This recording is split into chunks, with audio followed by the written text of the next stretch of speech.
UP का चुनावी माहौल अब पूरी तरह से गर्म हो चुका है। आज यानी 25 मार्च 2026 को योगी सरकार ने दूसरे कार्यकाल के ठीक 4 साल पूरे हो गए।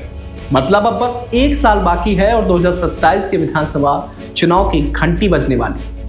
जनवरी 2027 में आचार संहिता लग जाएगी और मार्च के दूसरे हफ्ते तक साफ हो जाएगा कि बीजेपी हैट्रिक लगाएगी या सत्ता हाथ से निकल जाएगी। दरअसल योगी सरकार का पूरा कार्यकाल 22 मई 2027 तक है, लेकिन चुनाव उससे पहले ही होने वाले हैं। तो चलिए बताते हैं कि बीजेपी की रणनीति क्या है, चुनावी चैलेंज क्या है और सपा बसपा कांग्रेस के सामने क्या क्या मुश्किलें खड़ी हैं। बता दें कि 2022 के चुनाव में बीजेपी और उसके सहयोगी दलों ने मिलकर 273 सीटें जीती थी। बीजेपी का वोट शेयर 41% रहा। हालांकि 2017 में बीजेपी ने अकेले 325 सीटें जीती थी, यानी 2022 में 52 सीटों का नुकसान हो गया। विपक्ष की बात करें तो सपा पहले से मजबूत हुई, 47 से बढ़कर 111 विधायक, वोट शेयर 32%, बसपा को 12%, लेकिन सिर्फ 1 सीट, जबकि कांग्रेस के सिर्फ 2 विधायक हुए। ऐसे में छोटी पार्टियों ने बीजेपी को सरकार बचाने में मदद की थी। अपना दल सोनेलाल के 12 और निषाद पार्टी के 6 विधायक। अब बात करें लोकसभा चुनाव 2024 की, तो बीजेपी को यूपी में सबसे बड़ा झटका लगा था, लेकिन उपचुनाव में कमबैक कर दिया। दरअसल 2024 लोकसभा चुनाव में बीजेपी को यूपी में 29 सीटें गंवानी पड़ी और वोट शेयर 8% तक गिर गया। लेकिन उसके बाद 9 विधानसभा उपचुनाव हुए।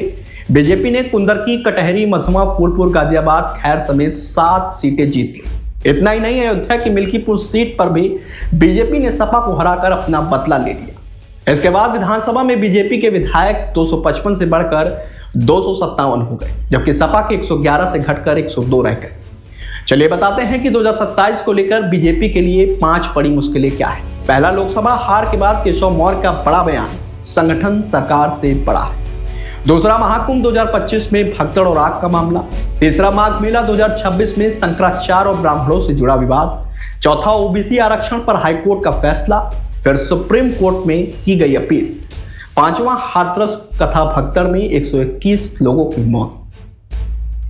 इसके अलावा चुनावी साल में बीजेपी के सामने बड़े चैलेंज हैं।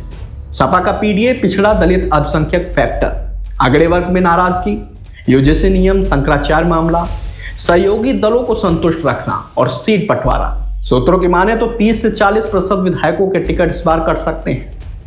चलिए बताते हैं कि इन सभी मामले को लेकर बीजेपी कैसे निपट रही है। मोहन भागवत और योगी का नारा, बटेंगे तो कटेंगे।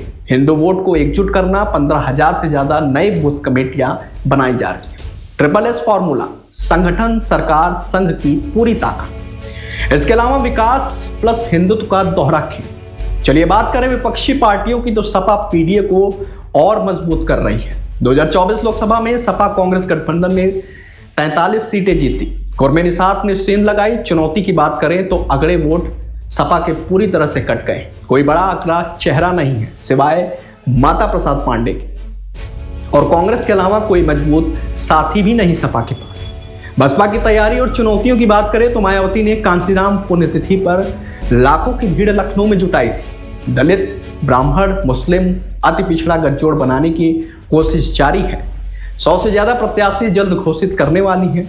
चुनौती यह है कि ओबीसी, मुस्लिम या सवर्ण का कोई भी बड़ा चेहरा बसपा के पास नहीं है। पश्चिमी यूपी में भी चंद्रशेखर की एसपी ने जाटो वोट में सेंध लगा दी। मायावती फील्ड में सक्रिय नहीं रहती। चलिए बात करें कांग्रेस और छोटे दलों की स्थिति, तो कांग्रेस को सपा गठबंधन से लोकसभा में जान तो मिली थी, लेकिन बूथ स्तर पर संगठन लगभग शून्य है।